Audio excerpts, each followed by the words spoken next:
জীবনের বাকি সময়গুলোকে কিভাবে ঈমানের পথে কাটাবো, এজন্য আজকে আমি আপনাদেরকে 15টি কর্মসূচি আপনাদের সামনে তুলে ধরবো। আসুন, নতুন একটি বছর শুরু হচ্ছে, আমরা 15টা কমিটমেন্ট গ্রহণ করি। এই 15টি কমিটমেন্ট যদি আমরা গ্রহণ করতে পারি, দেখবেন আমাদের জীবন ঈমানের পথে পরিচালিত হয়ে যাবে ইনশাআল্লাহ। আমি আপনাদের সবার কাছে আশা করব এই 15টা পয়েন্ট আপনারা পারলে নোট করে ফেলবেন। খাতা কলম নাই তো কি হয়েছে, মোবাইল ফোন তো আমাদের কাছে আছে, মোবাইলে নোট করে নিয়ে যাবেন। বাড়িতে গিয়ে আগামীকাল সকালবেলা ফ্যামিলির সবার সাথে আলোচনা করবেন। গতকাল আমরা তাফসীর মাহফিলে গিয়েছিলাম হাজী গ্রামে, আমরা মাহফিলে গিয়ে এই বিষয়গুলো জেনে এসেছি, আমরা আমলের চেষ্টা করবো ইনশাআল্লাহ। তাহলে আজকের এই মাহফিল থেকে নতুন একটা বছর শুরু হচ্ছে, ঈমানের পথে পরিচালিত হওয়ার জন্য আমরা আজকে কয়টা কমিটমেন্ট গ্রহণ করব? একটু আস্তে বলে ফেলেছেন, একটু জোরে বলেন না। কয়টা? 15টা। আমি শুরু করছি। নাম্বার 1, এক নাম্বার এখন এই মুহূর্তে একটু হৃদয় থেকে উপলব্ধি করে দেখুন, আপনার জীবন থেকে আরেকটি বছর কমে গিয়েছে।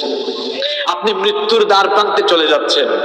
এই যে 2022 সাল আজকে শেষ হচ্ছে, আর 1.5 ঘন্টা পরে 1 লক্ষ কোটি টাকা দিয়ে আপনি কি আর 2022 সাল ফিরিয়ে আনতে পারবেন? পারবেন না। তাহলে আপনি যে লাফালাফি করেন, আনন্দ করেন, মানুষকে লিখেন হ্যাপি নিউ ইয়ার, এটা লিখার আগে আপনার তো চিন্তা করা দরকার ছিল, আহারে আমাকে যে আমার রব হায়াত দিয়েছেন, আমার রবের দেওয়া হায়াত থেকে তো আমার আরো কিছু অংশ চলে গিয়েছে, আমি মৃত্যুর কাছাকাছি চলে এসেছি। এই মৃত্যুটা যে কোনো সময় চলে আসতে পারে। কার মৃত্যু কখন আসবে কেউ কি আমরা জানি? যুবকরা ভাবতেছে হুজুর আমরা মরতাম না, আমরা এখনো ইয়াং, আমরা বুড়া হই, তারপরে বলবো no, keep in your mind there is no serial of death, মৃত্যুর কোন সিরিয়াল নাই। আরে আমরা তো সমাজে এমন বহু চিত্র দেখেছি যে নাতির লাশ দাদা কবরে নামিয়েছে, এমন বহু চিত্র আমরা দেখেছি যে ছেলের লাশ বাপ কবরে নামিয়েছে। সুতরাং আনন্দ ফুর্তি করবার আগে মৌতের কথা স্মরণ করবেন, কারণ আপনার সময় চলে যাচ্ছে। ইমাম হাসান আল বসরি রাহিমাহুল্লাহ তিনি বলেছেন, ইয়া ইবনা আদম ইন্নামা আনতা আইয়াম। কি সুন্দর কথা বলেছেন। হ্যাঁ মানব সন্তান শোনো, তোমার জীবনের সংজ্ঞা, তোমার জীবনের পরিচয় শোনো। তোমার জীবন তো গণনা করা কয়েকটা দিন ছাড়া আর কিছুই না। ইযা যাহাবা ইয়াউমিন যাহাবা বা'দুক, যখনই তোমার জীবন থেকে একটা দিন চলে যায়, আরে তোমার জীবন থেকে তো বেশ কিছু অংশ কমে যায়। আরবের একজন কবির কবিতা আমার মনে পড়ল, তিনি তার কবিতায় আরো চমৎকার করে লিখেছেন, হায়াতুকা আনফাসুন তুআদ্দু ফাকুল্লামা মাদা নাফাসুম মিনহা ইনতাকাসতা লাহু জুজআ। আলেমরা তো বুঝে ফেলেছেন, কি সুন্দর কথা বলেছেন তিনি বলেছেন, হ্যাঁ মানুষ, তোমার জীবন তো গণনা করা কয়েকটা নিঃশ্বাস ছাড়া আর কিছুই না। যখনই তুমি একটা নিঃশ্বাস ছেড়ে দাও, তখনই তো তোমার জীবন থেকে কিছু অংশ কমে যায়। সুতরাং জীবনটাকে সুপথে পরিচালিত করতে হলে মৌতের কথা স্মরণ করতে হবে, মনে রাখতে হবে মৃত্যু আমাদেরকে পেছন থেকে তাড়া করছে। যে কোনো সময় আমরা দুনিয়া থেকে চলে যেতে পারি, কারণ আমাদের সবার জন্য মৃত্যু অবধারিত। এই জন্য রব্বুল আলামিন কোরআনে কারীমে বলেছেন, কুল্লু নাফসিন যায়িকাতুল মাউতি সুম্মা ইলাইনা তুরজাউন। Every soul will take the test of death. প্রত্যেক প্রাণসত্তাকে মরণের স্বাদ আস্বাদন করতে হবে। যুবক তরুণ ছাত্র ভাইয়েরা কি করে ফুর্তি করো, এই ফুর্তি করো অবস্থায় তো মরণ হতে পারে। যুবক তরুণ ছাত্র ভাইয়েরা কিভাবে গান শোনো, কিভাবে অশ্লীলতায় মেতে থাকো, কিভাবে তুমি গান শোনো, কিভাবে তুমি মোবাইল স্ক্রলিং করে খারাপ ভিডিও দেখো, ওই অবস্থায় মরণ চলে আসতে পারে কিনা। আমার নবীজি কি বলেছেন, ইউবাসু কুল্লু আবদিন আলা মা মাতা আলাইহি, মানুষ যে অবস্থায় মারা যায় ওই অবস্থায় হাসরের মাঠে তাকে তুলবেন কে? সুতরাং গান শোনা অবস্থায় আমার যদি মরণ হয়ে যায়, ওই অবস্থায় তো আমি আমার রবের সামনে দাঁড়াবো।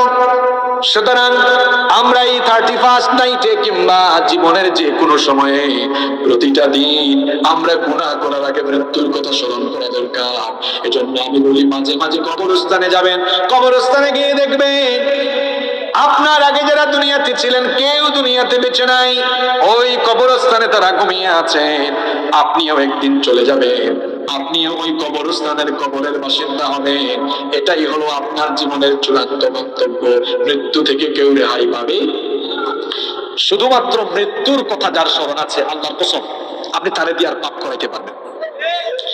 কেন সে পাপ করবে? আরে আপনি গান শুনাইতে পারবেন না, কারণ সে জানে ইন্না লিল্লাহি ওয়া ইন্না ইলাইহি। কি ভাবছেন এটা মানুষ বলার দোয়া? ইন্না লিল্লাহ, নিশ্চয়ই আমরা কার, ওয়া ইন্না ইলাইহি রাজিউন, ফিরে যাব কার কাছে। সুতরাং একজন ইমানদার যে জানে আমাকে মরা লাগবে, রবের সামনে দাঁড়ানো লাগবে, সে নামাজ ছাড়বে না, সে গুনাহ করবে না, মিথ্যা বলবে না, মানুষের হক মাইরা খাবে না, দুর্নীতি করবে না, লুটপাট করবে না, কোনো অন্যায় কাজে করবে না। এজন্য আসুন আজকে আমরা প্রথম কমিটমেন্ট গ্রহণ করি, সব সময় হৃদয়ের মধ্যে আমরা মৌতের কথা স্মরণ রাখবো। মৃত্যু আমাদের সামনে নয়, মৃত্যু পেছনে, কবর আমাদের সামনে। এই যে আপনি আনন্দ ফুর্তি করেন, কিভাবে করেন বলেন তো? আরেকটা বছর আপনার সময় থেকে শেষ হয়ে গিয়েছে, মানুষের হায়াত বাড়ে না কমে?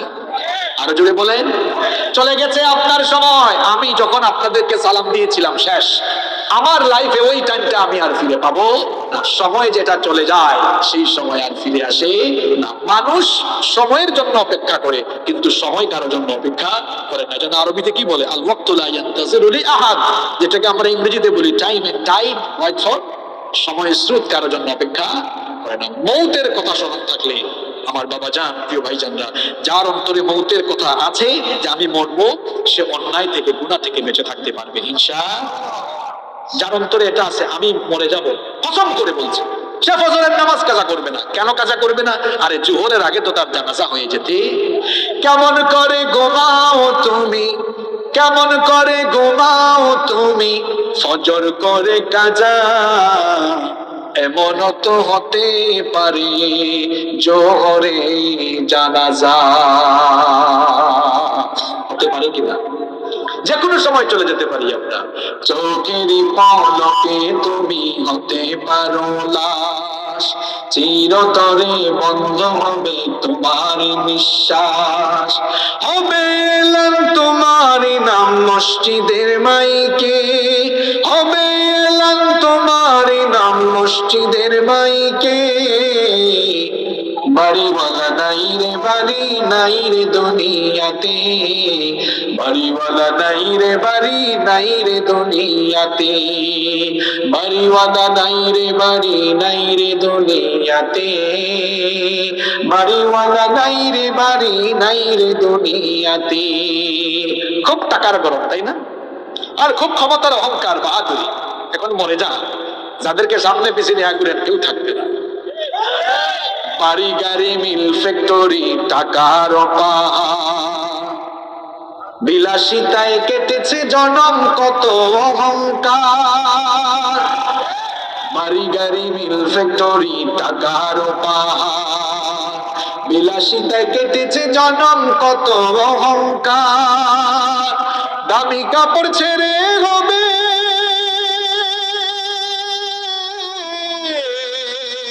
দামি কাপড় ছেড়ে হবে সাদা কাফন পরিতে। বাড়িওয়ালা নাই রে বাড়ি, নাই রে দুনিয়াতে, বাড়িওয়ালা নাই রে বাড়ি, নাই রে দুনিয়াতে, বাড়িওয়ালা নাই রে বাড়ি, নাই রে দুনিয়াতে, বাড়িওয়ালা নাই রে বাড়ি, নাই রে দুনিয়াতে। যাদের সাথে আপনার চলাফেরা, এরাও আপনার জানাজার জন্য এগিয়ে এসে খাটিয়া বহন করে কবরে একা রেখে তারা চলে আসবে। যাদের সাথে চলতে তুমি থাকতে দিবা নিশি, জানাজায় শরীক হবে তোমার প্রতিবেশী। যাদের সাথে চলতে তুমি থাকতে দিবা নিশি, জানাজায় শরীক হবে তোমার প্রতিবেশী। স্বজনেরা নিয়ে যাবে,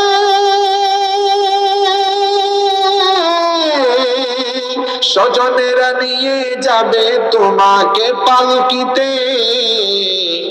বাড়িওয়ালা নাই রে বাড়ি, নাই রে দুনিয়াতে, বাড়িওয়ালা নাই রে বাড়ি, নাই রে দুনিয়াতে, বাড়িওয়ালা নাই রে বাড়ি, নাই রে দুনিয়াতে, বাড়িওয়ালা নাই রে বাড়ি, নাই রে দুনিয়াতে। গিয়ে দেখেন কবরস্থানে বাড়িওয়ালাদের বাড়ি বাড়িতেই আছে, কিন্তু বাড়িওয়ালা কবরে ঘুমিয়ে আছে। ইটস ইউর ফাইনাল ডেস্টিনেশন, এটা আপনার চূড়ান্ত গন্তব্য। আপনাকে মাটির কবরে যেতেই হবে। সুতরাং আপনাকে সুপথে পরিচালনা করার জন্য মৃত্যুর কথা স্মরণ করতে হবে। নবীজিকে প্রশ্ন করা হয়েছিল একবার, মান আকিয়াসুন নাস ওয়া আহজামুন নাস, ওগো রাসূল, মানুষের মধ্যে সবচেয়ে চালাক কে, বুদ্ধিমান কে? আপনাদেরকে এই কথা জিজ্ঞাইলে আপনারা কি বলবেন? হুজুর, কম বয়সে তারা ফুলুস কামাইছে, এরাই সবচেয়ে বুদ্ধিমান। আর নবীজি উত্তর দিয়েছেন কি জানেন? আকতারুহুম যিকরাল লিল মাউত ওয়া আকতারুহুম ইসতি'দাদাল লিল মাউতি ক্বাবলা আল মামাত। তোমাদের মধ্যে তারাই সবচেয়ে বুদ্ধিমান যারা মরণের আগে মৃত্যু পরবর্তী জীবনের কথা চিন্তা করে, মৃত্যু পরবর্তী জীবনের জন্য আমল করে প্রস্তুতি গ্রহণ করে, তারাই হচ্ছে সবচেয়ে বুদ্ধিমান। এজন্য বলেছি নতুন বছরে 15টা কমিটমেন্ট আমরা আজকে গ্রহণ করবো। নাম্বার 1, 1 নম্বর, অন্তরে সবসময় একটা জিনিস উপলব্ধি করব, সেটা কি? আমি মরে যাব, আমি থাকবো না, মারা যাবে ইনশাআল্লাহ। নাম্বার 2, 2 নম্বর, নতুন বছরের শুরুতে, এটা শুধু নতুন বছরের শুরুতে নয়, রেগুলার এভরিডে আত্মসমালোচনা করবেন। আমরা তো মানুষের সমালোচনায় খুব পটু। এজন্য আমি বলি, আমাদের দেশে পার্লামেন্ট হলো 2টা, একটা ঢাকায় আর একটা হলো আমাদের প্রতি গ্রামে গ্রামে, এলাকায় এলাকায় যে চায়ের দোকান, সেখানে দোকানদার স্পিকারের ভূমিকায় থাকে, আর চা খোররা চা হাতে নিয়ে চায়ের চুমুক লাগায়, আর সাংসদের ভূমিকা অবতীর্ণ হয়ে গোটা এলাকার খবরা খবর ঠাস ঠাস করে বলে বেড়া। আপনি যে মানুষের গন্ধ খুঁজেন, নিজের গায়ে যে কত গন্ধ, এটা কি দেখেন না? পরের সমালোচনা করলে চরিত্র নষ্ট হয়, আর আত্মসমালোচনা করলে চরিত্র উন্নত হয়। নিজে আত্মসমালোচনা করেন। আত্মসমালোচনা কিভাবে দেখাই আপনাদেরকে? আমি আমাকে নিয়ে এখন আত্মসমালোচনা করি। প্রতি রাতে ঘুমানোর আগে একটু অ্যানালাইসিস করেন, আহারে আমি তো আজকে 5 ওয়াক্তের মধ্যে 3 ওয়াক্ত জামাত পড়েছি, নামাজ 2 ওয়াক্ত পড়ি নাই। আহা, 27 গুণ সওয়াব বেশি, জামাতে পড়লে মিস করে ফেলেছি। এটা আমি আমার সমালোচনা করলাম। আগামীকাল বেঁচে থাকলে আর কাজা করবো না ইনশাআল্লাহ। ওই মানুষকে কষ্ট দিয়ে ফেলেছি, ঠিক হয় নাই, তার কাছে মাফ চেয়ে নিই। অর্থাৎ আমার সারাদিনের সব কর্ম নিয়ে আমি নিজেই চিন্তা করলাম, নিজের কাজে নিজে সমালোচনা করলাম, যেটা ভুল হয়েছে সেটার জন্য আমি আবার নিজেকে সংশোধনের চিন্তা করলাম, পরিশুদ্ধ হওয়ার চিন্তা করলাম, ভালো কাজের জন্য আল্লাহর শুকরিয়া জানালাম। এর নাম আত্মসমালোচনা। এর নাম কি? 31st নাইটে লাফালাফি করেন না, এই 1 বছরের গুনার জন্য আত্মসমালোচনা করেন। তাহলে আমাদের জীবনকে সুপথে পরিচালনার জন্য 2 নম্বর কমিটমেন্ট আমরা গ্রহণ করলাম। আমরা সব সময় মানুষের সমালোচনা করব না, আত্মসমালোচনা করব। আরো জোরে বলেন। নাম্বার 3, গান বাজনা অশ্লীলতা বেহায়াপনা থেকে নিজেকে আমরা সেফ রাখবো ইনশাআল্লাহ। কেন? কারণ গান বাজনা অশ্লীলতা বেহায়াপনা এগুলো সব শয়তানের শয়তানি উপাদান। শয়তান আমাদেরকে জান্নাতের পথে পরিচালিত দেখতে চায় না জাহান্নামের দিকে নিতে চায়। আরেকটু জোরে বলেন। শয়তান আমাদেরকে জাহান্নামের দিকে নিতে চায়। শোনেন শোনেন, আপনাদেরকে মজার একটা কিচ্ছা, একটা ঘটনা শোনাই, বলবো। বান্দার সাথে আল্লাহর একটা ওয়াদা আছে, আবার বান্দাকে নিয়ে আল্লাহর সাথে শয়তানেরও একটা ওয়াদা আছে। বান্দার সাথে আল্লাহর ওয়াদা কি? বান্দার সাথে আল্লাহর ওয়াদা হলো, বান্দা যদি আল্লাহর হুকুম মানে, আল্লাহ ওয়াদা করেছেন আমি সেই বান্দাদেরকে আমার নিয়ামতের জায়গা জান্নাত দান করব। সুবহানাল্লাহ। দলিল কি? এজন্য জান্নাতীরা জান্নাতে ঢুকে সর্বপ্রথম কি বলবে?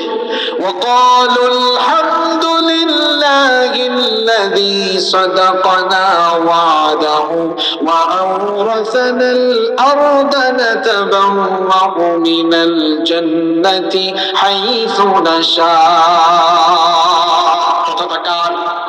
আল্লাহ বলছেন জান্নাতীদেরকে যখন জান্নাতে ঢুকানো হবে, জান্নাতীদের জবান থেকে সবার আগে আল্লাহর কৃতজ্ঞতা বের হবে। তারা বলবে সমস্ত প্রশংসা সকল কৃতজ্ঞতা আমার সেই মাবুদের, যিনি আমাদের সঙ্গে যে ওয়াদা করেছিলেন, ওয়াদা মোতাবেক সেই জান্নাত দিয়ে তিনি তার ওয়াদা রেখেছেন। সুবহানাল্লাহ।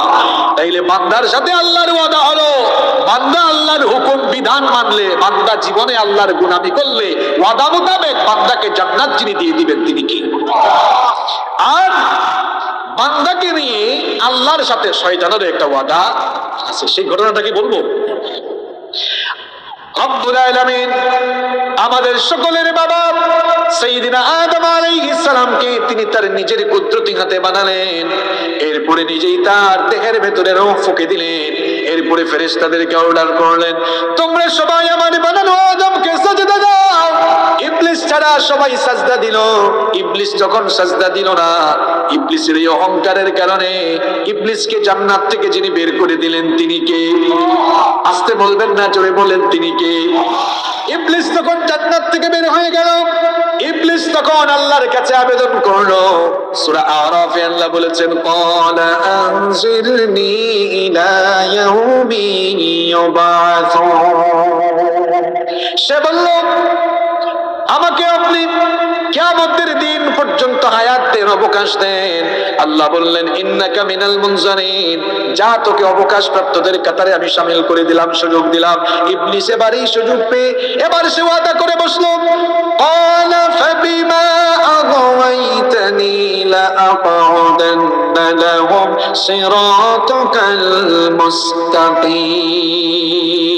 ইবলিস তখন বলল, ওগো আল্লাহ, যে আদমের কারণে তুমি আমাকে জান্নাত থেকে বের করে দিয়েছো, ওই আদম এবং তার ছেলে মেয়ে অর্থাৎ তার বংশধরদেরকে তোমার পথে অর্থাৎ সোজা পথে চলতে বাধা দেওয়া, এটা হবে আমার প্রধান এবং প্রথম কাজ। এটা হলো আমার ওয়াদা, আমি তোমার বান্দাগুলোকে সোজা পথে চলতে দিব না, এমন ভাবে ধোঁকা দিব।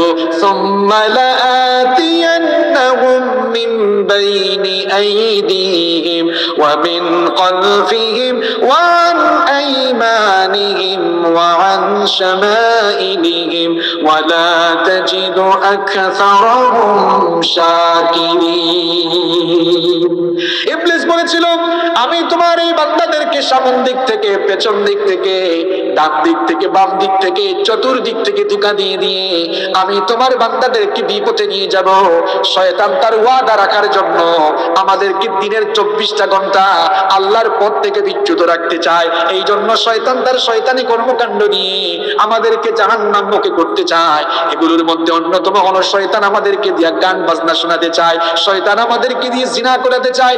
এই যে চোখের নেয়ামত, কানের নেয়ামত, যেই চোখ আর কান দিয়ে আমরা, যেই কান দিয়ে আমরা গান শুনে, চক্ষু দিয়ে জিনা করি, এই চোখ আর কান কিয়ামতের দিন কথা বলবে কার সাথে? আস্তে বলবেন না, জোরে বলেন কার সাথে? সুতরাং গুনাহ করার আগে বুঝে শুনে করেন, কারণ আল্লাহ বলেছেন, ওয়া ইয়াউমা ইউহশারু আদাউল্লাহি ইলান নারি ফাহুম ইউজাউন হাত্তা ইযা মা জাউহা শাহিদা আলাইহিম সামউহুম ওয়া আবসারুহুম ওয়া জুলুদুহুম বিমা কানু ইয়ামালুন। এই আয়াত শুনে বুঝে তারপর গুনাহ করেন। আল্লাহ বলছেন, কিয়ামতের দিন আল্লাহর দুশমনদেরকে যখন জাহান্নামের আগুনের দিকে হাঁকিয়ে নিয়ে যাওয়া হবে, তাদের কান, চোখ, তার চামড়া আমার সাথে কথা বলবে। আল্লাহু আকবার। এই কান দিয়ে কত নিষিদ্ধ জিনিস শুনেছেন যুবক ভাইয়েরা, কানে হেডফোন লাগাই নেন, ইয়ারপড, যাতে কেউ না শুনে, একা একা শুনেন। আরে কেউ জানে না আপনি কি শুনছেন, একজন জানেন, তিনি কি? এই চোখ দিয়ে আপনি নিষিদ্ধ জিনিস দেখছেন। আরে শোনেন, গত কয়েকদিন আগে আমার সাথে এক অন্ধ লোকের দেখা হয়েছে, জন্মের পর থেকে চোখে দেখে না। আমি ওনাকে বললাম, আচ্ছা ভাইজান, আপনি যে চোখে দেখেন না, আপনার খারাপ লাগে না? না, আমার খারাপ লাগে না। কি বলেন ভাই, এই দুনিয়াটা কত সুন্দর, দুনিয়ার মানুষগুলো কি সুন্দর, আসমান জমিন সব সুন্দর করে বানিয়েছেন কি? দুনিয়া সুন্দর, মানুষ সুন্দর, আসমান সুন্দর, জমিন সুন্দর। দুনিয়া সুন্দর, মানুষ সুন্দর, আসমান সুন্দর, জমিন সুন্দর। সুন্দরে সুন্দরে পাল্লা, জানি না কত সুন্দর তুমি আল্লাহ, জানি না কত সুন্দর তুমি আল্লাহ। বললাম, ভাই খারাপ লাগে রাখবে না? আমি বললাম, ভাই দুনিয়ার এত মানুষকে আল্লাহ চোখে দেখার শক্তি দিয়েছেন, আপনাকে দেন নাই। আল্লাহর উপর অভিযোগ নাই যে আল্লাহ আমার দিলেন না কেন? কয় না। আমি বললাম, ভাই কেমন মানুষ আপনি, খারাপও লাগে না, আল্লাহর উপর কোনো অভিযোগ নাই? কয় ঠিকই বলছি আমি। বললাম, কেন বলেছেন? উত্তর দিয়েছি কি জানেন? কয় হুজুর শোনেন, আপনি হুজুর হইলে কি হয়েছে? শোনেন, আপনি হুজুর, আপনার চোখ আছে, এজন্য আপনার গুনাহ করার সুযোগ আছে। আমার চোখ নাই, গুনাহ করার সুযোগও নাই। আসলেই তো তাই। এই রাস্তা দিয়ে যদি এখন কিছু মেয়েরা হেঁটে যায়, আমার আপনার চোখ আছে বলে এই চোখ দিয়ে তাকিয়ে জিনা করার সুযোগ আছে, চোখের জিনা করার সুযোগ আছে, কিন্তু অন্ধ লোকটা দাঁড়িয়ে থাকলেও কিছু হবে না, কারণ তার তো চোখে দেখার শক্তি নাই। এই যে স্মার্টফোন, এই স্মার্টফোন এখন সবার হাতে আছে, চরিত্র বিধ্বংসী অন্যতম উপাদান। আমরা চোখে দেখার শক্তি যাদের আছে, মোবাইল ফোন স্ক্রল করলে এই চোখ দিয়ে আজে বাজে ভিডিও দেখার সুযোগ আছে, কিন্তু অন্ধ লোকের হাতে মোবাইল দিলে স্ক্রল করলেও সে আজে বাজে কিছু দেখার সুযোগ নাই, কারণ তার চোখে দেখার শক্তি। আমার বাবা জান, আমার ভাই জানলে শোনেন, এই চোখের হিসাব আল্লাহ দিবেন। এই চোখ আপনার বিরুদ্ধে কিয়ামতের দিন কথা বলবে। এই যুবক ভাইরা, রাস্তাঘাটে যখন হাঁটো, মেয়েদের দিকে তাকিয়ে মেয়েদেরকে ডিস্টার্ব করো না, টিজ করো না, ইফটিজিং করো না। কিছু অসভ্য ছেলে আছে রাস্তাঘাটে যখন হাঁটে, তখন দুই তিন বন্ধু বলে, দোস্ত যা দেখছি মাথা তো ঠিক নাই। কেন তোমার মাথা ঠিক থাকে না? কারণ আল্লাহ বলেছেন, কুল্লিল মুমিনিনা ইয়াগুদ্দু মিন আবসারিহিম। ও নবী, মুমিন পুরুষদেরকে বলেন তারা যেন তাদের চক্ষুটাকে নারীর দিকে নয়, যেন নিচের দিকে রাখে। আদেশটা কার? আমার যুবক ভাইরা, চোখটাকে নারীর দিকে দিয়েন না। যারা পড়াশোনা করো তোমাদেরকে বলছি, খবরদার মেয়েদের ফিতনায় পড়ো না, গার্লফ্রেন্ড বানিও না, হারাম রিলেশন করো না, হারামের মধ্যে কোনো আরাম পাবে না। বিবাহ বহির্ভূত যে কোনো রিলেশন, এটা হারাম, এটা নিষিদ্ধ, এটা করলে লজ্জাস্থানের অপব্যবহার হয়। এজন্য নবীজিকে একবার প্রশ্ন করা হয়েছিল, মা আকতারু মা ইউদখিলুন নাস আন-নার। নবীজিকে জিজ্ঞেস করা হয়েছিল, গো আল্লাহর নবী, কোন জিনিসের কারণে মানুষ সবচেয়ে বেশি জাহান্নামে যাবে? নবীজি বললেন, দুটো জিনিসের অপব্যবহারকারীরা জাহান্নামে যাবে। এক নাম্বার হচ্ছে আল-ফাম, এই জবান, জবানের অপব্যবহারকারীরা জাহান্নামে যাবে। আর জবান হলো দুনিয়ার সবচেয়ে বড় গুনাহের ফ্যাক্টরি, কারণ জবান দিয়ে মানুষ মিথ্যা কথা বলে, জবান দিয়ে চুগলখড়ি করে, জবান দিয়ে গীবত করে, জবান দিয়ে দেখা যায় মানুষের নাম বিকৃত করে রাখে, জবান দিয়ে ঠাট্টা উপহাস করে, এই জবান দিয়ে গালিগালাজ করে, জবান দিয়ে আলেম ওলামাদেরকে গালিগালাজ করে, জবান দিয়ে ইসলামের বিরুদ্ধে কথা বলে। এইজন্য নবীজি বলেছেন, জবানের অপব্যবহারকারী যারা জাহান্নামী হবে তারা। দুই নম্বরে হচ্ছে ওয়াল ফারাজ, লজ্জাস্থানের অপব্যবহার, লজ্জাস্থানের অপব্যবহারকারী হবে যারা, জাহান্নামী হবে তারা। লজ্জাস্থানের অপব্যবহার কিভাবে হয়? বিবাহ বহির্ভূত, বিয়ে ছাড়া অন্য যে কোনো রিলেশন, সেটার নাম জিনা। এই জিনার সাগরে যারা ডুব দিবে, লজ্জাস্থানের অপব্যবহার করার কারণে জাহান্নামী হওয়া লাগবে। এই জন্য আমার যুবক ভাইদেরকে বলছি, খবরদার ভাইরা, ফিতনায় পড়ো না, মেয়েদের পেছনে গড়গড় করো না। কোন সভ্য ছেলে কখনো মেয়ের পিছনে ঘুরতে পারে না। এই সময়টা হলো পড়াশোনার বয়স, পড়াশোনা করে ক্যারিয়ার সুন্দর করো, আর আজান হলে নামাজে গিয়ে মেয়েদের পাপ তোমার পেছনে মেয়ে বিয়ে দেওয়ার জন্য লাইন ধরে দাঁড়ায় আছে। যৌবনের হেফাজত করো, লজ্জাস্থানের জিম্মাদারি গ্রহণ করো। বুখারী শরীফের হাদিস, নবীজি বলেছেন, মাইয়ামাল্লি মা বাইনা লাহিয়াইহি ওয়া রিজলাইহি আদমানু লাহুল জান্নাহ। নবীজি বলেছেন, যে ব্যক্তি তার দু চোয়ালের মধ্যবর্তী জায়গা অর্থাৎ জিহবা আর তার দু উরুর মধ্যবর্তী জায়গা অর্থাৎ লজ্জাস্থানের হেফাজত করবে, অর্থাৎ জিনা ব্যভিচার থেকে দূরে থেকে যে যুবক তার চরিত্রটাকে ঠিক রাখবে, নবীজি বলেছেন, ও যুবক শোনো, কাল কিয়ামতের দিন আমি নবী নিজে তোমার জন্য জান্নাতের জিম্মাদার হয়ে যাব।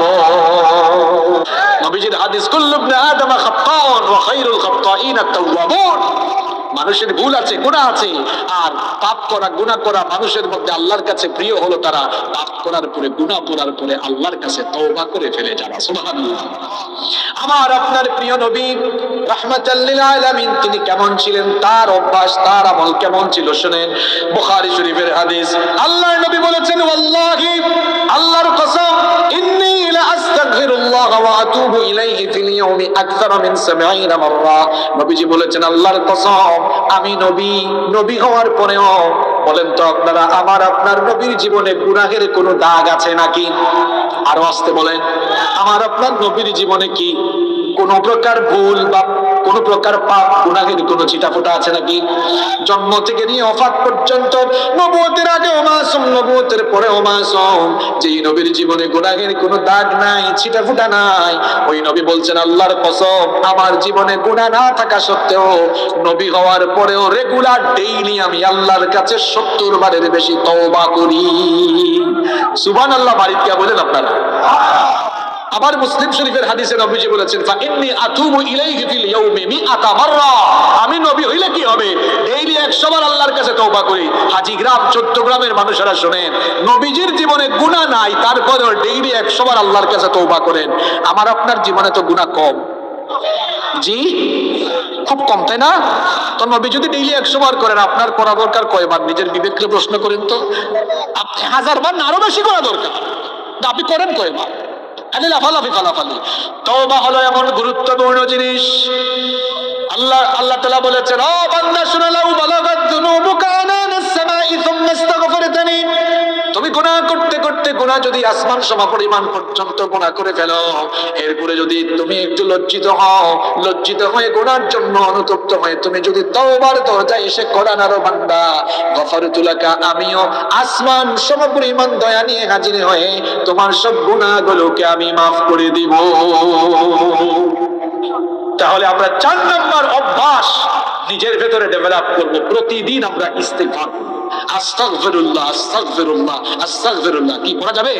কি মনে করতেছেন যেটা খুব ছোট আমল? আরে নবীজি বলেছেন, এখানে আলেমদেরকে সাক্ষ্য রেখে আমি বলছি, নবীজির হাদিস, নবীজি বলেছেন বান্দা যখন মুখ থেকে আস্তাগফিরুল্লাহ বের করে তার আমলের খাতায়, অর্থাৎ হৃদয় থেকে যখন গুনার জন্য লজ্জিত হয়ে আস্তাগফিরুল্লাহ জবান দিয়া বের করে, তার গুনার খাতায় যদি সমুদ্রের ফেনা পরিমাণ গুনাহ থাকে, আল্লাহ সব গুনাহ ধুয়ে মুছে সাফ করে দিয়ে তারে পবিত্র বানায় দেয়। ঘুমানোর আগে ইস্তেগফার করে ঘুমান, এটা আপনার জীবনের শেষ ঘুম হয়ে যেতে হাদিস দ্বারা প্রমাণিত। সাইয়্যিদুল ইস্তেগফার করে, সাইয়্যিদুল ইস্তেগফারটা পাঠ করে রাতের বেলা ঘুমিয়ে যান। নবীজি বলেছেন, যে ব্যক্তি সাইয়্যিদুল ইস্তেগফার পাঠ করে রাতের বেলা ঘুমিয়ে যায়, ওই রাতে ঘুমের মধ্যে মরণ হলে আল্লাহ তাআলা জান্নাত দিবেন। সুবহানাল্লাহ। আমল শিখে দেন আজকে। 4 নম্বর আমল আমরা বলেছিলাম, আজকে আমরা নতুন বছর সামনে, তো 15টা কমিটমেন্ট নিব। 4 নম্বরটা কি বললাম? তওবা ইস্তেগফারের আমল ডেভেলপ করব ইনশাআল্লাহ। আমি কিন্তু সবার শেষে 15টা পয়েন্ট জানতে চাইবো। যারা বলতে পারবেন আমি মনে করব তারাই রিয়েল শ্রোতা। আমি আমার প্রতিদিনের মাহফিলে এভাবে শ্রোতাদের কি মুখস্থ করে যাওয়ার চেষ্টা করি, আজও তার ব্যতিক্রম হবে না ইনশাআল্লাহ। আর 20-30 মিনিট ধৈর্য থাকবে আপনাদের, কুলাবে নাকি কষ্ট হবে? 5 নম্বর সালাত, 5 ওয়াক্ত ছাড়বো না ইনশাআল্লাহ। নামাজ ছাড়া কি মুসলমান হওয়া যায়? কথা বলেন, শোনেন, নামাজটা হলো ইসলামের সবচেয়ে গুরুত্বপূর্ণ পিলার। as-salatu hiya রাসুল ইবাদাহ। নামাজ হচ্ছে ইসলামের যত ইবাদত আছে, যত ইবাদত আছে সব ইবাদতের মাথা। যে ইবাদত, সেই ইবাদতের নাম বলেন না, বলেন সেই ইবাদতের নাম বলেন, বলেন বলেন। আচ্ছা, এবার আপনার উদাহরণ দিয়ে বুঝাই। আল্লাহ না করুন, এটা জাস্ট বোঝানোর জন্য বলা আর কি। মনে করেন এই রাস্তায় এখন অ্যাক্সিডেন্ট হয়েছে, একটা অ্যাক্সিডেন্ট হইয়া 3-4 জন মানুষের মাথা থেতলে গেছে, মাথা নাই, মাথা শেষ, মানে মাথার উপর যে চাকা উঠছে তো একদম মাথাটা চলে গেছে। এখন মাথা ছাড়া 3-4টা লোকের এই পরিমাণ দেহ যদি এখানে এনে রাখা হয়, আপনারা বলেন তো মাথা ছাড়া শুধু দেহ দিয়া কি কোনো মানুষের পূর্ণাঙ্গ পরিচয় পাওয়া যায়? পাওয়া যায়? যায় না। তো ইসলামের ইবাদতের মাথা হইল নামাজ। আপনি নামাজ বাদ দিয়া, হাজী সাহেব হইয়া, যাকাত দিয়া, দান সদকা কইরা, রমজান মাসে রোজা রাখা, মাহফিলের আয়োজন কইরা, আয়োজক কমিটি হইয়া, শ্রোতা হইয়া মাহফিলে আইসা, বক্তা হইয়া বক্তৃতা দিয়া ইসলামের ইবাদতের মাথা নামাজ ঠিক রাখলেন না, আপনি এখনো নিজেকে পূর্ণাঙ্গভাবে মুসলমান হিসাবে দাবি করতে পারবেন না। কারণ মান তারাকা সালাতান ফালা দীনা লাহু, যে নামাজ ছেড়ে দেয় তার মধ্যে দিনদারিতা নাই। নবীজি বলেছেন বাইনাল আবদি ওয়াল কুফরি তারকুস সালাহ, আল্লাহর বান্দা আর কাফিরের মাঝে পার্থক্য হলো নামাজ ছেড়ে দেওয়া। আপনি কেমনে নামাজ ছাড়েন? কেমনে কেমনে কেমনে ছাড়েন আমাকে বলেন? সকালবেলা ফজরের নামাজটা কিভাবে ছাড়লেন? আল্লাহ এমন সুন্দর করে নামাজের শিডিউল দিয়েছেন। ফজরের একটা নামাজ আল্লাহ দিনের শুরুতে দিয়েছেন, হোক শীতকাল আর হোক গরমকাল, 2 সময়ই আপনি পরীক্ষার সম্মুখীন। আপনাকে দিনের শুরুতেই আল্লাহ দেখতে চেয়েছেন যে দেখি বান্দা তুমি শয়তানের সাথে লড়াই কইরা, তুমি শয়তানরে বেজার কইরা আমারে খুশি করতে পারো কিনা। শীতকালে আপনারা দেখবেন ফজরের সময় মুয়াজ্জিন যখন বলে আসসালাতু খায়রুম মিনান নাওম, তখন দেখা যায় লেপ আর কম্বল আরো টানতে ইচ্ছা করে, ঠান্ডা খুব বেশি তখন। আবার গরমের দিনে কি হয়, আরে বাপ রে বাপ, এত গরম রাত 2টা-3টা পর্যন্ত ঘুম আসে না।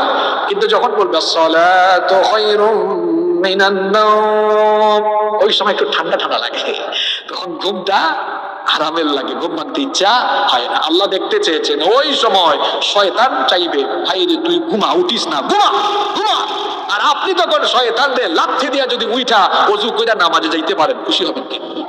আরো জোরে বলেন। গোলামি হবে কার? ঘুমায় থাকলেন, গেলেন না, গোলামি হইল কার? খুশি হইল কে? তো প্রতিদিন ফজরের নামাজ ছাইড়া দেয়া, আপনি আইডি কার্ডের মধ্যে লিখছেন আমি মুসলিম, পাসপোর্টে লিখছেন মুসলিম, আপনি আপনার ওই মুসলিম লেখাটা আইডি কার্ড আর পাসপোর্টেই থাকবে, কিন্তু ফজরের নামাজ প্রতিদিন কাজা কইরা দেয়া, 5 ওয়াক্তের নামাজ কাজা কইরা দেয়া, আপনি শয়তানের খাস মুরিদ হইয়া মানুষরূপী একটা জীবন্ত শয়তান হয়ে গিয়েছেন। নামাজ ছাড়া জান্নাতের গন্ধ পাওয়া যাবে না, গন্ধ পাওয়া যাবে না। ঈমান আনার পরেই দায়িত্ব কি? আরো জোরে বলেন। কিসের জিহাদ, কিসের ইসলামী আন্দোলন? কোনো কিছুই কাজে আসবে না যদি নামাজ ঠিক না থাকে। কিসের ওয়াজ মাহফিলের বক্তা আর তক্তা, কিসের আয়োজক আর কিসের শ্রোতা, যদি নামাজ ঠিক না থাকে অন্য কোনো কিছু দিয়ে কোনো লাভ হবে না। আগে নামাজ, আগে নামাজ। কারণ নামাজের মাধ্যমে আল্লাহর গোলামির সবচাইতে সুন্দর নমুনা পাওয়া যায়। শুনেন, নামাজে আল্লাহর গোলামিটা কেমন। টাকাওয়ালা, পয়সাওয়ালা, ক্ষমতাওয়ালা, এও গিয়া কি করে এরকম দেখেন না, দেখেন না, দেখেন, তাকান তাকান আমার দিকে। আল্লাহু আকবার। মানে আসামি, হেজে আসামি দেখছেন, আসামির মতো সিলিন্ডার কইরা আল্লাহর সামনে দাঁড়িয়েছে। সুবহানাল্লাহ বলবেন না? আল্লাহ গোলামিটা কেমনে করাইছেন? হে সূরা কেরাত পড়ছে, এরপরে আল্লাহ বলেন রাগ তোরে গোলামি করাই। আল্লাহু আকবার। রুকুতে গেছে, মাথাটা নত হইছে না? আল্লাহ বলতেছেন রাগ তোরে আরো গোলামি করাবো, তোর সব অহংকার আমি মাটির সাথে মিশাই দিব। একটু পরে যখন সাজদায় গিয়েছে, নাক আর কপাল মাটিতে লাগাইয়া দিয়া হেজে গোলামির 100 ভাগ নজরানা পেশ করে দিল। সুবহানাল্লাহ। এই নামাজটা যদি আপনি ছাইরা দেন তো কিভাবে আপনি আল্লাহর গোলাম নিজেকে দাবি করছেন? যুবক ভাইয়েরা নামাজ পড়ে না, কয় হুজুর এখন ইয়াং বুড়া হয়ে। যুবক ভাইয়েরা শোনো, বুড়া হইলে মেরুদণ্ডে ব্যথা, হাঁটুতে ব্যথা, মাথায় ব্যথা, রুকুতে সাজদা দিতে মানে ব্যথা আর ব্যথা, চতুর্দিকে তো ব্যথা, রুকু সাজদা সুন্দর হবে না। আর জোয়ান অবস্থায় ফিজিক্যাল ফিটনেস ভালো, রুকু সুন্দর, সাজদা সুন্দর, এই জন্য যৌবন বয়সের ইবাদত সুন্দর। আল্লাহ এই ইবাদতকে পছন্দ করেন কম না বেশি। যুবকদের গায়ে শক্তি বেশি না? এই এখানে যদি কয়েকটা যুবক হেঁটে যায় দেখবেন মাটি কাঁপবে, আওয়াজ হবে। যুবক ভাইরা শোনো, তোমরা যখন হেঁটে যাও তোমাদের গায়ে শক্তির কারণে মাটি কাঁপে, তোমরা এই বয়সে মাথায় নত করে আল্লাহরে সাজদা দাও। আল্লাহর কসম, তোমাদের প্রতিটি সাজদায় আল্লাহর আরশ কেঁপে উঠবে। নামাজে যাও ভাই, নামাজে যাও, নামাজে ঢুকো। বুড়া হওয়ার অপেক্ষা কইরো না, কারণ there is no serial of death. মৃত্যুর কোন সিরিয়াল। সালাত কায়েম করো, সালাত কায়েম করো, হবে সম্মানী তুমি, হবে জান্নাতি তুমি, দেবে কাল হাসরে শীতল ছায়া আরশে আজিম। রব্বিয়াল আলা, রব্বিয়াল আযীম, রব্বিয়াল আলা, রব্বিয়াল আযীম। ফজরের নামাজে ঘুমাবেন না ঘুম থেকে ওইটা দৌড় মারবেন? আমার উস্তাদ professor doctor B M. Mafizur Rahman Al Azhari হাফেজাহুল্লাহ ওয়া রাআহ, তিনি খুব সুন্দর একটা কবিতা লিখেছেন, শুরু করা হয়েছে এরপরে। খুব সুন্দর একটা গান লিখেছেন, বিশেষ করে এই ফজরের নামাজ যারা কাজা করে এর উদ্দেশ্যে আমি বলবো। খুব সকালে জেগে ওঠো, ঘুমিয়ে থেকো না, ওযু করে নামাজ পড়ো, অলস হয়ো না। ওযু করে নামাজ পড়ো, অলস হয়ো না।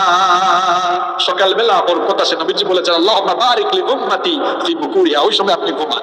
এজন্য স্যারও লিখেছেন উষাকালে নেমে আসে বরকতেরি ধারা, বঞ্চিত হয় দুর্ভাগাগণ, ঘুমিয়ে থাকে যারা। আল্লাহর নামে প্রভাত করো, ভুলে যেও না, ওযু করে নামাজ পড়ো, অলস হয়ো না। ওযু করে নামাজ পড়ো, অলস হয়ো না। নামাজে যাবো আমরা? কারা কারা নামাজ ছাড়বো না একটু দুই হাত তুলে দেখাই। মাশাআল্লাহ, আল্লাহ হাতগুলো কবুল করেন। নামাজ ইমাম সাহেব আপনি খেয়াল রাখেন ভাই, হাত তুলছে কিন্তু সবাই। আচ্ছা, কষ্ট হচ্ছে আপনাদের? আমরা শেষের দিকে চলে আসছি, উঠাউঠি করেন না বাবা, আমরা 15টা শুনবো, তারপরে যাবো ইনশাআল্লাহ। বাকি পয়েন্টগুলো আমি সংক্ষেপে বলবো। নাম্বার 6, 6 নাম্বার, নিজের ভেতরে তাকওয়া ডেভেলপ করব। কি ডেভেলপ করবো? তাকওয়া হচ্ছে ঈমান রক্ষার ঢাল। এখন তো যুবক পোলাপাইনরা ঢাল বুঝবে কিনা জানি না। ঢাল হচ্ছে যুদ্ধের ময়দানে শত্রুর আঘাতকে যেটা দিয়ে মোকাবেলা করা হয় প্রোটেকশনের জন্য, তলোয়ার বা তীরের আঘাত। আচ্ছা, আধুনিক যুগের জিনিসপত্রটা বুঝাই। এই যে বিভিন্ন দেশের রাষ্ট্রপ্রধানরা বুলেট প্রুফ গাড়ি ব্যবহার করে না, যে বুলেট মারেন কিন্তু কাম হবে না, বুলেট ঢুকবে, কারণ এটা বুলেট প্রুফ গাড়ি। তো তাকওয়াটা হলো একজন ইমানদারের জন্য বুলেট প্রুফ একটা জিনিস, অর্থাৎ তাকওয়া যার মধ্যে আছে সে শয়তানের ধোঁকা থেকে, গুনাহ থেকে বাঁচতে পারবে। ছোট্ট একটা ঘটনা বলবো, এই ঘটনার মধ্যে সব বুঝতে পারবেন ইনশাআল্লাহ। ঘটনাটা আপনাদের জানা আছে কিন্তু বুঝানোর জন্য বলা। ওমর রাদিয়াল্লাহু আনহুর সময়ের ওই ঘটনা আপনারা জানেন যে ওমর রাদিয়াল্লাহু আনহু রাতের বেলা ঘুমাইতেন না, জনগণের অবস্থা দেখতেন। তো এক রাতের বেলা দেখলেন এক বাড়িতে আলো জ্বলতেছে, মা মেয়ের কথা চলতেছে। তিনি শুনলেন মা মেয়েকে বলতেছে, বেটি উঠ, দুধের মধ্যে পানি মিশাই, পরিমাণ বাড়বে, বিক্রি করব বেশি, লাভও করব বেশি। মেয়ে বলতেছেন, মা এটা কি বলেন আপনি? আমাদের তো প্রেসিডেন্ট, তিনি এটা রাষ্ট্রীয়ভাবে আইন করেছেন, খাদ্যদ্রব্যে ভেজাল দেওয়া যাবে না, তাছাড়া এটা আল্লাহরও নিষিদ্ধ, আমরা এটা করব না। তখন মা বললো, আরে বোকামি, অমর তো এই আদেশ দিয়ে অমর তার বাড়িতে ঘুমাইতেছে, আমাদের কাজ কারবার কি অমর দেখি? তখন ওই যে বলছিলাম তাকওয়া কারে কয়। মেয়ে বললো, মা তিনি না হয় দেখলেন না, অমর না হয় দেখলেন না, অমর ফারুক ঘুমাইয়া আছেন, কিন্তু অমর ফারুকের মালিক, তোমার মালিক, আমার মালিক, তিনি কি ঘুমাইতেছেন? তিনি তো আমাকে আপনাকে দেখছেন। সুবহানাল্লাহ। এর নাম কি? এর নাম তাকওয়াকে বুঝাই দেই। রাতের বেলা যুবক ঘুমাইছে একা রুমে, কেউ নাই, এখন সে একা একা ইউটিউবে ঢুকে অশ্লীল ভিডিও দেখতে পারবে, পর্নোগ্রাফিতে আসক্ত হতে পারবে। সে ভাবতেছে আব্বু আম্মু ভাই বোন সবাই যার যার রুমে, আমি এখন দেখি। হঠাৎ করে চিন্তা আসলো, রুমটা তালা দেওয়া, রুমটা সিটকারি দেওয়া, ভেতরে লক করা, রুমে আমি একা আছি, আব্বু আব্বু ভাই বোন কেউ নাই, কিন্তু একজন তো দেখে ফেলতেছেন, একজন তো জানতেছেন তিনি কে। আল্লাহকে ভয় করে রেখে দিলাম। এটার নাম কি? আরো জোরে, এটার নাম কি? এই তাকওয়া যদি আমাদের ভেতরে ডেভেলপ আমরা করতে পারি, আমরা সব গুনাহ থেকে সেফ থাকতে পারি ইনশাআল্লাহ। এরপরে নম্বর 7, 7 নম্বর, কোরআন শরীফ নাই এখানে, কোরআন আমরা সবাই শিখবো, কারণ কোরআনে 6236টা আয়াত আছে। আপনারা বলেন তো, সর্বপ্রথম জিহাদের আয়াত নাজিল হয়েছে? কথা কন না কেন? সর্বপ্রথম কি জিহাদের আয়াত নাজিল হয়েছে? নামাজের আয়াত, সুদের আয়াত, ঘুষের আয়াত? বলেন কিসের আয়াত? না না না না, اقرأ باسم ربك الذي خلق خلق الإنسان من علق اقرأ وربك الأكرم الذي علم بالقلم علم الإنسان ما لم يعلم। সর্বপ্রথম আল্লাহ বলেছেন পড়ো। এই কিতাব পড়ার কথা বলা হয়েছে, কারণ কোরআন মানতে গেলে জানতে হবে, জানতে গেলে শোনেন শোনেন, কোরআন যেন ভাবে পড়লে হবে না। আমি আমাকে দিয়ে বুঝাই। আমার বাড়ি যে সিলেট, আপনারা জানেননি, কি তা জানেননি আপনারা? আচ্ছা, মনে করেন এটা আপনাদেরকে বোঝানোর জন্য আমি আমাকে দিয়ে বলি, নইলে আপনারা রাগ করে ফেলতে পারেন। মনে করেন এই যে সকল ভাইরা দাঁড়িয়ে আছেন, আমি ওনাদেরকে বললাম প্রমিত, শুদ্ধ আর সিলেটি মিক্স করে বললাম, আপনারা যারা দাঁড়িয়ে আছেন আপনারা বোকা। বসেনকে সিলেটি ভাষায় কি বললাম? বৌকা। আপনারা বৌকা, আসলে হবে আপনারা বসেন। আমি এটা মানে প্রমিত বাংলা বলতে যে ভুল করলাম, আঞ্চলিক ভাষা ঢুকিয়ে দিলাম। এজন্য কুমিল্লার মানুষ কি করবে? একটু হাসবে মজা করে, এর বাইরে তো কিছু হবে না, গুনাহ হবে এই জন্য আমার। আচ্ছা, ইংরেজি যদি আমি বলতে গিয়ে ভুল করি, বা ব্রিটিশদের মতো আমার যদি প্রনাউন্সিয়েশন না হয়, যেমন আমরা বাঙালিরা বলি পাওয়ার, তো পাওয়ার না, ব্রিটিশরা এটাকে সুন্দর করে উচ্চারণ করে পাওয়ার, তাই না? আমি যদি ব্রিটিশদের মতো ইংরেজি উচ্চারণ না করি, তো ব্রিটিশরা শুনলে একটু হাসবে, মুচকি মুচকি, কেমনে বলে ভুল হয়েছে, কিন্তু গুনাহ হবে। কোরআন যদি ভুল করে, রব্বা কারিউল কোরআন ওয়াল কুরআনু ইয়ালআনুহু, কোরআনের এমন কিছু তিলাওয়াতকারী আছে, এরা যখন ভুল কোরআন পড়ে, কোরআন তারে লানত দেয়। তাহলে বোঝা গেল কোরআনকে অশুদ্ধ করে পড়লে গুনাহ হয়, কোরআন লানত দেয়, অর্থের বিকৃতি ঘটে যায়। এজন্য কোরআন শুদ্ধ করে পড়া ফরজ সকল মুসলমানের জন্য। ঠিক তো কইলেন?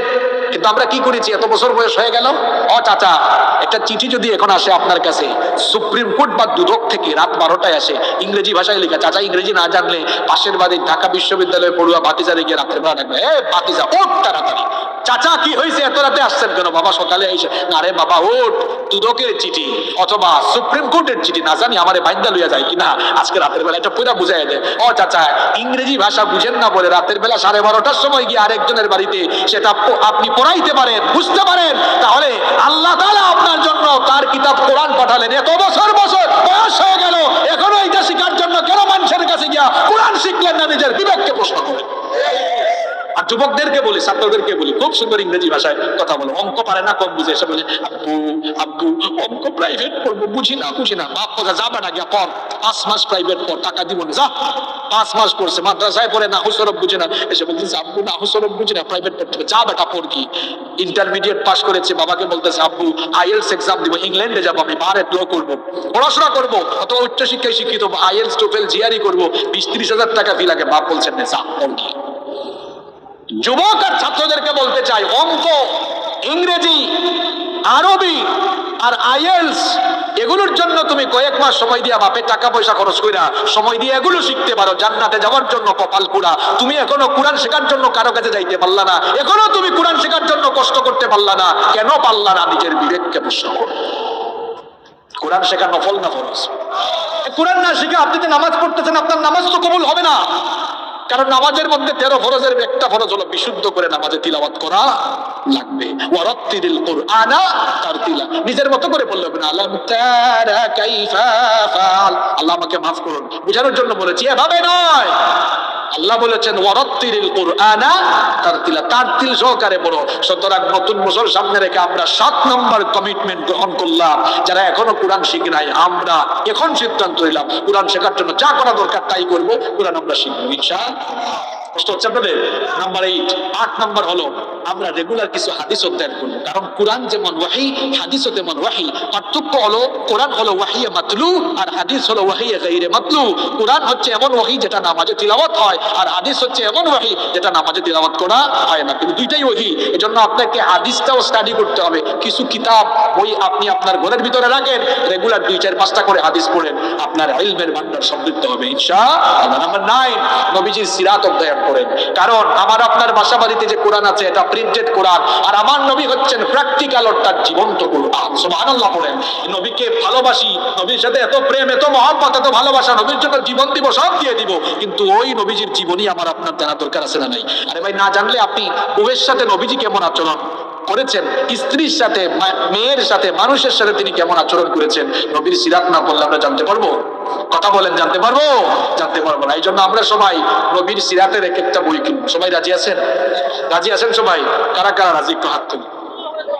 আসলেই রাজি তো সবাই? যারা হাত তুলেন নাই ঘুমাই গেছেন নাকি? আজকের মাহফিলে এসে আপনারা খুশি হয়েছেন তো? হাত তুলেন একটু ভালো করে, তাহলে খুশি যে হয়েছেন, খুশির নজরানা দেওয়া যাবে এখন। হ্যাঁ, এই মাহফিলে কিছু ঘাটতি আছে, এখন সবাই একটু হালকা সহযোগিতা করবো। একটু ব্যাগ যাবে, পকেটে হাত ঢুকান। আমার ওয়াজ কিন্তু শেষ না। পকেটে হাত ঢুকান, মানুষের পকেটে ঢুকাইয়েন না, নিজের পকেটে ঢুকান। ভাইরা ব্যাগ নিয়ে যাবে, এখন উঠলে কিন্তু খবর আছে, বুঝছেন ভাই? 10,000 টাকা দেওয়া লাগবে। কেউ উঠবেন না, যার যার সামর্থ্য মতো আমরা সহযোগিতা করবো ইনশাআল্লাহ। এই যে আমাদের স্বেচ্ছাসেবক ভাইয়েরা চাদর নিয়ে বা বেগ নিয়ে চুপি চুপি যান, আপনারা আমার দিকে তাকান, তারা যাবে আপনারা দিবেন। আমি তো 9 নাম্বার বলেছি, আরো 6টা সংক্ষেপে বলবো, 10 মিনিট ইনশাআল্লাহ। নাম্বার 10 নাম্বার হলো মা বাবা আর আত্মীয় স্বজনের খোঁজ খবর রাখা। মা বাবা খবরদার, নবীজি বলেছেন হুমা জান্নাতুকা হুমা নারুকা, মা বাবাকে সন্তুষ্ট করলে জান্নাত হাসিল করে ফেলেছো, আর মা বাবাকে অসন্তুষ্ট করে ফেললে জাহান্নাম অনিবার্য করে ফেলেছো। মা বাবাকে কষ্ট দেওয়া যাবে? মা বাবাকে কষ্ট দিব আমরা? আর আত্মীয়তার সম্পর্ক ছিন্ন করবো না, আত্মীয় স্বজনের খোঁজ খবর রাখবো, কারণ আত্মীয়তার সম্পর্ক ছিন্নকারী লোক বেহেশতে প্রবেশ করতে পারবে। 11 নম্বর, আল্লাহর হক আমরা আদায় করবো। আমার দিকে তাকান, এমন এক সাংঘাতিক হাদিস এখন বলবো। আজকের ওয়াজের মূল ওয়াজ এখন এই হাদিসটাই মূল ওয়াজ। এটা বুঝলে আমার মনে হয়, আমি যে এই 1.5 ঘন্টা ধরে কথা বলছি, আমার মনে হয় 1.5 ঘন্টার ওয়াজ এইটার ভিতরে আছে। আমি কি বলবো? তবে আপনাদের মনোযোগ লাগবে, খুব লম্বা সময় না, 2টা মিনিট মনোযোগ দেওয়া যাবে। এই যে যুবক ভাইয়ের আমার দিকে তাকান। তাহলে 11 নম্বরটা আগে বলি, আল্লাহর হক মানে কি? সব ফরজ ইবাদত করা, আল্লাহর বিধিবিধান গুলো মেনে চলা। কারণ আমরা দুনিয়াতে আল্লাহর গোলামের জন্য এসেছি। ওয়া মা খালাকতুল জিন্না ওয়াল ইনসা ইল্লা লিয়াবুদুন। আল্লাহর হক আদায় করো। 12 নাম্বার এটা বলতে চেয়েছিলাম, বান্দার হক আমরা নষ্ট করব ইবাদত গুলো দুই ভাগে বিভক্ত হয়ে গেছে। কিছু ইবাদত আল্লাহর সাথে সংশ্লিষ্ট, যেগুলোকে বলে হাক্কুল্লাহ, আর কিছু ইবাদত বান্দার সাথে কথাবার্তা, আচার আচরণে, মুআমালাতে, মুআশারাতে চলে গিয়েছে, যেগুলোকে বলা হয় হাক্কুল ইবাদ। বান্দার হক নষ্ট কইরা কাবা শরীফের ভিতরে গিয়া কান্নাকাটি কইরা কাবা ঘরের দেয়ালে লটকাই থেকে দোয়া, তোবা, আল্লাহ মাফ করেন, মাফ করেন, মাফ করেন। আল্লাহ বলবেন বের হও, দূর হও। বান্দার হক আগে দিয়ে আস। বান্দার হক বান্দারে না দিলে, অথবা বান্দার কাছ থেকে মাফ না চাইলে, আল্লাহর কাছ থেকে মাফ পাওয়া যাবে। এবার আমি সেই ভয়ঙ্কর হাদিসটা বলবো। মনোযোগ আছে সবার? মনোযোগ বাড়ায় ফেলি। একটা স্লোগান দেন, লিল্লাহি তাকবীর, লিল্লাহি তাকবীর। এবার আমার দিকে তাকান, মূল ওয়াজ এখানে। নবীজি একদিন সাহাবীদেরকে বললেন, আতাদরুনা মাল মুফলিস? আচ্ছা সাহাবীরা, তোমরা কি জানো আমার উম্মতের মধ্যে, ভাই প্লিজ প্লিজ আমার দিকে তাকান প্লিজ। বললাম না এই 1.5 ঘন্টা ওয়াজের মূল ওয়াজ এখন, এটা বুঝলে আর ওয়াজ লাগবে না। 1.5 ঘন্টার ওয়াজ মনে রাখেন আপনারা, এটা মনে রাখলেই চলবে। নবীজি বললেন, আতাদরুনা মাল মুফলিস? তোমরা কি জানো আমার উম্মতের সবচেয়ে অসহায় কে? এই প্রশ্ন আমাদেরকে করলে আমরা কি বলবো? আমরা বলবো যার টাকা পয়সা ঘর বাড়ি নাই, আমাদের মধ্যে সে অসহায়। সাহাবীরা জবাব দিলেন কি জানেন? ইন্নাল মুফলিসা ফিনা মাল্লা দিরহাম লাহু ওয়ালা মাতা। নবীজি, আমাদের মধ্যে সবচেয়ে অসহায় হলো সে ব্যক্তি যার কাছে দিরহাম, তখন তো টাকা পয়সা ছিল না, দিরহাম, যার কাছে দিরহাম নাই, যার ঘর বাড়ি কিচ্ছু নাই, সে হলো অসহায়। নবীজি বললেন না, উত্তর ভুল দিয়েছো। সাহাবীরা বললেন, তাহলে নবী আমাদের মধ্যে অসহায় কে? এবার নবীজি বলছে, শোনো সাহাবীরা, আমাদের মধ্যে সবচেয়ে অসহায় হলো সেই ব্যক্তি, যে ব্যক্তি কিয়ামতের দিন অনেক নেক আমলের খাতায় নিয়ে হাজির হওয়ার পরেও তার নেকির খাতা খালি হয়ে আমল শূন্য হয়ে জান্নাতে ঢুকবে। সে হলো আমার উম্মতের সবচেয়ে বড় অসহায়। এবার ভাইঙ্গা বুঝাই দিই, আমার হাতে এটা কি পোস্টার, এটা কি পোস্টারের এই পেজে কি আছে লেখা আছে, এই পেজে লেখা আছে। এবার বুঝেন, নবীজি বলছেন কিয়ামতের মাঠে কিছু মানুষ এভাবে আমল ভর্তি, মানে আমলের খাতায় খালি নেক আমল আর নেক আমল নিয়ে উঠবে। উঠার পরে দেখা যাবে কিছুক্ষণ পরে তার আমল নাই, একদম কি হয়ে গেছে, জিরো। এত আমল নিয়ে ওইটা জিরো হইয়া জাহান্নামে যাবে। সাহাবীরা বললেন, নবীজি বুঝলাম না, তার এত আমল জিরো হবে কেমনে, কেমনে হবে? নবীজি তখন বললেন, শোনো, এইরকম নেক আমল, নামাজ, রোজা, হজ, যাকাত, দান, সদকা সব তো লেখা আছে, কিন্তু লোকটা জান্নাতে যাওয়ার আগে আটকে দাও, দাঁড়া দাঁড়া। ক্ষমতা পাইয়া যে কত মানুষের আইল ঠেলাঠেলি করে জায়গা জমি দখল করছিলেন, কত মানুষের ভিটা বাড়ি উচ্ছেদ করেছেন, কত জায়গায় জায়গা জমি দখল করেছেন। একটু ক্ষমতা পাইয়া আরেক বেটার উপরে মিথ্যা মামলা দিয়া তার বউ তার বাচ্চা থেকে 10 বছর তারে দূরে রাখছেন। এগুলোর হিসাব নিকাশ না নিয়ে বুঝি আল্লাহ আপনার মামু বাড়ি ঢুকাই দিবে, এত সোজা? আল্লাহ বলবেন দাঁড় করা। এরপরে আল্লাহ বলবেন, এই লোকটা যত মানুষের হক নষ্ট করেছে, হকদারদের লাইন ধরানো। শুনতেছেন কথা? হকদারদের লাইন ধরানো। আপনার হক যদি কেউ মেরে খেয়ে থাকে একদিকে, আপনি আরেকদিকে, আল্লাহ বলবেন দে তাদের হক ফিরিয়ে দে, অথবা তাদেরকে ক্ষতিপূরণ দে। হক তো আর কিয়ামতের দিন ফিরিয়ে দিতে পারবে? দেওয়া লাগবে কি ক্ষতিপূরণ। কিয়ামতের দিন কি টাকা পয়সা ক্ষতিপূরণ চলবে? আল্লাহ বলবেন, তোমরা কি চাও? যাদের হক নষ্ট করেছে তারা বলবে, আল্লাহ বহুত কষ্ট দিছে, 8 বছর 10 বছর, আমার পরিবার থেকে বঞ্চিত রাখছে, আল্লাহ আমার জায়গা জমি সে খেয়ে ফেলেছে, আল্লাহ আমার দোকান পাটছে, লুটপাট করেছে। এখন ক্ষতিপূরণ হিসাবে হাসরের মাঠে সমান জান্নাতে যাওয়ার জন্য নেক আমলের দরকার আছে না? এরা বলবে, আল্লাহ তার আমল থেকে কিছু নেক আমল আমাদেরকে ক্ষতিপূরণ হিসাবে দেন। এরপরে তার এই বিরাট আমল নামা থেকে নেকি দিতে দিতে, পাওনাদারদেরকে দিতে দিতে দিতে দিতে তার আমল শেষ, পাওনাদারের লাইন, কথা বল শেষ না, পাওনাদারের লাইন, আমাদের লাইন এখনো আছে, কিন্তু তার আমল মাইনসরে দিতে দিতে নবীজি বলেছেন, এইরকম নেক আমল নিয়া হাক্কুল ইবাদ, বান্দার হক নষ্ট করার কারণে বান্দাদেরকে তার নিজের আমল দিতে দিতে দিতে দিতে আমল শূন্য হয়ে কিয়ামতের দিন জাহান্নামে যাবে যারা। এই উম্মতের সবচেয়ে বড় সহায় হলো, বলছিলাম না মূল ওয়াজ এখন, যার হক নষ্ট করছেন, মা বাবার হক নষ্ট করেছেন, মা বাপকে খাওয়ান না, মা বাবার খেদমত করেন না, মা বাবার হক নষ্ট করেছেন, পায়ে ধরে মাফ চান। বউয়ের হক নষ্ট করেছেন, বউয়ের কাছে মাফ চান, তোমার হক ফিরে যাবেন। জায়গা জমি ঠেলাইয়া থাকলে আজকেই না ফিরে দেন, দলিল সুদ্ধা দেন, ভাই নে তোর দলিল সহ নেই। যদি কারো নামে মিথ্যা মামলা দিয়ে থাকেন সেটা তুলে ফেলেন, নাহলে কিয়ামতের দিন অসহায় হয়ে জাহান্নামে যাবেন। আল্লাহ আমাদেরকে হেদায়াত দান করেন। আর 3টা পয়েন্ট 3 মিনিটে বলি। 13 নম্বর হচ্ছে অন্তরের হিংসা ছেড়ে ফেলে দিবেন। হিংসা এমন খারাপ রোগ, আবু দাউদ শরীফের হাদিসে নবীজি বলেছেন, ইয়াকুমুল হাসাদ ফা ইন্নাল হাসাদা ইয়াকুলুল হাসানাতি কামা তাকুলুন নারুল হাতাব। আপনাদের নিচে কি আছে? খের না? এই আগুন খেরের মধ্যে আগুন ধরাইলে কি হয়? চলে যায়। ঠিক তেমনি ভাবে অন্তরে হিংসা রেখে নামাজ রোজা হজ যাকাত যা করবেন, এই হিংসা সব নেক আমল দিয়ে জ্বালায়া পুড়ে ছাই করে দিবে। এজন্য আমরা কারোর প্রতি হিংসা রাখবো। 14 নম্বর, পর্দা পালন করব, মেয়েদেরকে পর্দা করব। আজ দুঃখের সাথে বলতে হয়, আমাদের মেয়েরা যখন পর্দা করা শুরু করেছে, আমাদের পর্দাশীল বুরখাওয়ালি বোনদেরকে আজ তাদের পর্দার অধিকার থেকে বঞ্চিত করার জন্য নোটিশ দেওয়া হচ্ছে। শোনেন, দুঃখের কথা কোথায় বলবো আজ। যাদের মেয়ে আছে, আপনাদের মেয়েরা নিরাপদে থাকুক, আপনারা চান কি চান না?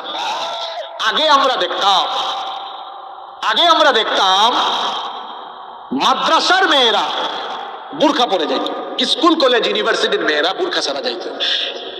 বুরখা ছাড়া স্কুল কলেজ ইউনিভার্সিটির মেয়েরা যখন ক্যাম্পাসে যাইয়া পকেটেদের দ্বারা লাঞ্ছনার শিকার হওয়া শুরু হয়েছে, ইফটিজিংয়ের শিকার হওয়া শুরু হয়েছে, তখন মেয়েরা ভাবছে, আরে বুরখা ছাড়া এই বখাটেদের থেকে আমরা রেহাই পাবো না। এজন্য দেখা গিয়েছে আমাদের বোনেরা ইসলাম চর্চা শুরু করেছে। স্কুল কলেজ ইউনিভার্সিটিতে এখন বুরখা পরে পরে মেয়েরা যাচ্ছে, আলহামদুলিল্লাহ। যখনই মেয়েরা বুরখা পরে স্কুল কলেজ ইউনিভার্সিটিতে যাওয়া শুরু করেছে, বখাটে লুচ্চা বদমাশরা এখন নোটিশ দিয়ে মেয়েদের বুরখাকে পর্দা করাকে তারা বন্ধ করতেই চাচ্ছে। ঢাকা বিশ্ববিদ্যালয়ে গত 1 সপ্তাহ ধরে আমাদের বোনের আন্দোলন করছে। কারা এরা? এরা আপনাদের মেয়ে, আপনাদের বোন। এরা বখাটেদের থেকে বাঁচার জন্য, বখাটেদের কুনজর থেকে বাঁচার জন্য বিশ্ববিদ্যালয়ে তারা পর্দা করে যাচ্ছে। এটা নাকি বিশ্ববিদ্যালয়ের পরিবেশকে নষ্ট করছে। তো এই পাগলাদেরকে বলতে চাই, শোনেন, পাগলাদেরকে বলতে চাই, এই পাগলারা, গত 2 বছর যে করোনা ছিল, তখন তো তোরা বিশ্ববিদ্যালয়ের ছাত্রীদেরকে নোটিশ দিয়ে বলতেছ নো মাস্ক নো সার্ভিস। হ্যাঁ, ঠিক আছে কথা। তখন মেয়েরা মাস্ক লাগিয়ে এসেছে, তুমি লুচ্চামি করে বলো নাই মাস্ক হলো পরিবেশ নষ্ট হচ্ছে। তখন আরো বলছো পারলে মাস্কের উপরে পিপিই লাগাও। তখন তো সচেতন কিছু মানুষ বেরোইছিল, পিপিই মুখের মতো পড়তো না একটা, আবার মাথার মধ্যে হেলমেটের মতো কি আর একটা জানি লাগাই, তো দেখলে লাগতো যে মহাকাশ থেকে নাসার বিজ্ঞানী নেমে চলে আসছে। এরকম ভাবসাব নিয়ে বেরোইতো। তো তখন মাস্ক বললো, তখন বিশ্ববিদ্যালয়ের পরিবেশ নষ্ট হইলো না। পাগলারা গজবটা চলে গিয়েছে, আবার লুচ্চামির খায়েশ ডাকছে।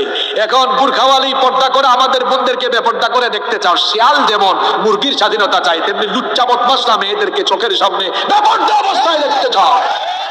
91% মুসলমানের এই দেশে ঢাকা বিশ্ববিদ্যালয় প্রশাসন যে স্পর্ধা দেখিয়েছে, আমরা বলবো অচিরেই তোমাদের এই নোটিশ বাতিল করে আমাদের যে সকল বোনদেরকে পর্দা করতে বাধা দিয়েছো, বিশ্ববিদ্যালয় ক্যাম্পাসে তাদেরকে আবার পুনরায় নোটিশ করে বুরখা পরার পূর্ণ অধিকার দেওয়া লাগবে।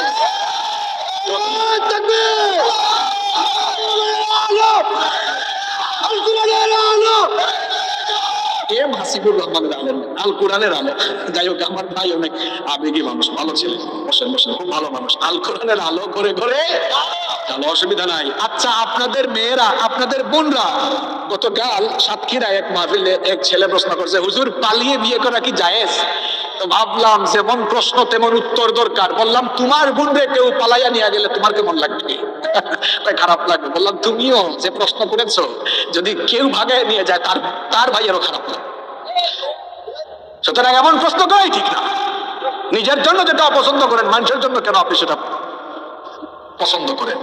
কি জাতীয় প্রশ্ন চিন্তা করছেন আপনারা? আপনাদের মেয়েরা কলেজে বিশ্ববিদ্যালয়ে পড়ুক, বখাটেরা তাদেরকে ডিস্টার্ব না করুক, আপনারা চান না? আপনারা চান না? এজন্য আমাদের মেয়েরা পর্দা করবে, বুরখা করবে, মেয়েরা চাকরি করবে, ব্যবসা করবে, যা মন চায়, মেয়েরা যে কোনো প্রফেশনে যাবে, কিন্তু পর্দা করবে, আমাদের কোনো আপত্তি। 15 এবং সর্বশেষ হলো, আপনারা তো খুব ধৈর্যশীল মানুষ ভাই, এতক্ষণ ধরে বসে আছেন, 2 ঘন্টা হয়ে যাচ্ছে, আলহামদুলিল্লাহ, খুশি হয়েছি আমি, খুব ভালো মানুষ আপনারা। 15 নম্বর হচ্ছে, সবাই আমরা দাওয়াতি কাজে সামনে যাবো। নামাজে যাচ্ছেন, নামাজের দাওয়াত দেন, দিনই কাজ করেন, মানুষের কাছে দিনই দাওয়াত পৌঁছে দেন। এই 15টা কাজের সাথে আমরা যদি সম্পৃক্ত থাকতে পারি, নিজেদেরকে দিনের পথে পরিচালিত রাখতে পারবো ইনশাআল্লাহ। দেখি তো কারা কারা মনে রাখছেন। 1 নম্বর কি বলেছিলাম? সবসময় মৃত্যুর কথা স্মরণ করা। 2 নম্বর আত্মসমালোচনা করা। 3 নম্বর গান বাজনা, অশ্লীলতা, বেহায়াপনা, নোংরামি ছেড়ে দেওয়া। 4 নম্বর তওবা ইস্তিগফারের আমল করা। 5 নম্বর 5 ওয়াক্ত সালাত আদায় করা, 6 নম্বর নিজের মধ্যে তাকওয়া ডেভেলপ করা, 7 নম্বর বলেছিলাম আল্লাহর কোরআনটা আমরা শিখবো, 8 নম্বর বলেছি কি হাদিস অধ্যয়ন করবো, 9 নম্বর নবীজির সিরাত আমরা পড়বো ইনশাআল্লাহ, 10 নম্বর আমাদের আব্বা আম্মার খেদমত করবো, আত্মীয় স্বজনের খোঁজখবর নিব, 11 নম্বর আল্লাহর হক আদায় করবো, আল্লাহর বিধান মানবো, 12 নম্বর বান্দার হক নষ্ট করবো, নষ্ট করলে আজকে গিয়ে মাফ চাবো অথবা ফিরিয়ে দিয়ে দিব ইনশাআল্লাহ, 13 নম্বর অন্তরে হিংসা রাখবো, 14 নম্বর পর্দা করবো, ঘরের সবাইকে পর্দা করাবো, 15 নম্বর দাওয়াতি কাজে নিজেরা শামিল হয়ে যাবো ইনশাআল্লাহ। এই 15টা কমিটমেন্ট নতুন বছরের শুরুতে নেওয়া যাবে।